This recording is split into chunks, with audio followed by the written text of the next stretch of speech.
दुबे, चलिए बुलेटिन की शुरुआत करते हैं इस वक्त की बड़ी खबर के साथ। पहली खबर अयोध्या से सामने आ रही है, जहां राम मंदिर चढ़ावा चोरी केस में बड़ा एक्शन देखने को मिला है। आरोपियों की आय, बैंक खाते, जमीन और लेन देन की जांच शुरू कर दी गई है। आयकर, बैंक, तहसील और रजिस्ट्री विभाग ने मांगा है पूरा रिकॉर्ड। जांच के दायरे में रिश्तेदारों और करीबियों की संपत्तियों पर अब शिकंजा कसते नजर आ रहा है। चढ़ावा चोरी के बाद आरोपियों की फाइनेंशियल प्रोफाइल तैयार की गई है। रिमांड में खुलासा, अविनाश शुक्ला ने शुरू की थी चढ़ावे की चोरी। 2000 रुपए से शुरू हुई चोरी रोजाना 3 लाख तक पहुंचने का दावा किया जा रहा है। पैसों की गणना के दौरान नहीं होती थी कोई तलाशी, आरोपियों का ये कहना है। राम मंदिर ट्रस्ट में 3 नए सदस्यों को शामिल करने की तैयारी भी हो रही है।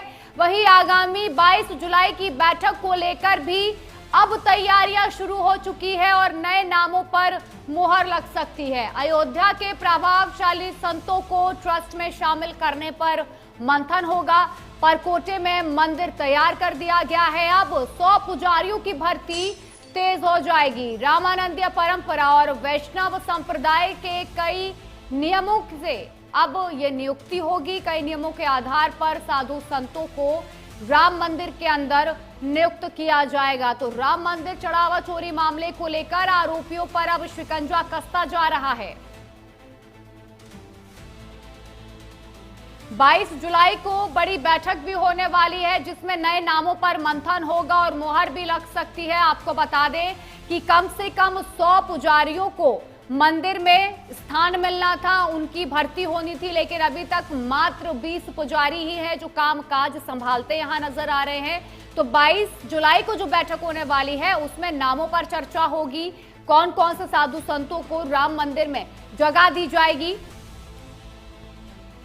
वही इस खबर पे ज्यादा जानकारी देने के लिए हमारे संवाददाता अमित मिश्रा अयोध्या से हमारे साथ जुड़े हैं। अमित, देखिए, जिस तरीके से राम मंदिर चढ़ावा चोरी का मामला सामने आया था, लगातार बड़े बड़े खुलासे हो रहे हैं। पहला बड़ा खुलासा हुआ अविनाश को लेकर कि उसने पहले चढ़ावा चोरी की वारदात को अंजाम दिया, जिसके बाद धीरे धीरे कई लोग उसके साथ शामिल हुए।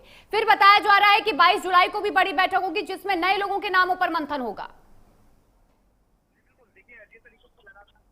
जिस तरीके से लगातार ये चढ़ावा चोरी का मामला चल रहा है और उसको लेकर के देखिए 3 लोगों की रिमांड ली गई थी। हालांकि पुलिस जो है अब वो टिन्नू यादव की भी रिमांड मांग रही है और ये कल सुनवाई होगी तो उस दौरान रिमांड की अर्जी लगाई जाएगी। लेकिन ये जो तीनों की रिमांड ली गई थी, इस रिमांड में बड़ी चीज़ें बातें निकल करके सामने आई हैं, जहां तमाम तरह के पैसे की रिकवरी हुई है, चढ़ावे की रिकवरी हुई है और उसके अलावा आभूषण की रिकवरी हुई है। वहीं एक चौंकाने वाली बात भी सामने आई है जो इनके पूछताछ में पुलिस को पता चली है। पुलिस को जो सूत्र बता रहे हैं कि इनसे जब पूछताछ की गई तो इन्होंने बताया कि अविनाश शुक्ला जो है वो सबसे पहले चोरी शुरुआत करता है और इस चोरी जो है वो छोटी रकम से की जाती है, यानी 2000 रुपए से शुरू होती है। उसके बाद धीरे धीरे 10,000, 15,000 और उसके बाद ये जो है वो 3 लाख से 5 लाख के बीच में चोरी जो है वो शुरू हो जाती है। लेकिन ये पूरी गिरोह बना करके ये चोरी किया जा रहा था। सभी एक दूसरे से संलिप्त थे और जिस तरीके से सीसीटीवी कैमरे को धोखा देते हुए उसके सामने खड़े हो जाते थे और एक दूसरे का पैसा पास कराते हुए जो पैसा था चढ़ावे का उसको पार कर देते थे। लेकिन इनमें सबसे बड़ी भूमिका जो है वो टिन्नू यादव की निकल रही है। जिस तरीके से टिन्नू यादव और बैंक के पूर्व कर्मचारी की बात करें तो वो लोग निगरानी रखते थे कि किसी की नज़र तो इन पर नहीं पड़ रही है, किसी की कोई इन पर ध्यान तो नहीं दे रहा है और किसी प्रकार से ये फंसने ना पाए, जो गिरोह है पूरा काम करे और जिस उद्देश्य से ये काम कर रहे हैं वो उद्देश्य पूरा हो जाए। तो पुलिस की बिल्कुल अमित, देखिए 22 जुलाई को बड़ी बैठक भी होने वाली है। सीईओ के पद को लेकर बातचीत होगी, कई नामों पर चर्चा होगी। कौन कौन से ऐसे नाम हैं जिन पर चर्चा हो रही है? कुछ नाम सामने आए हैं क्या अभी तक?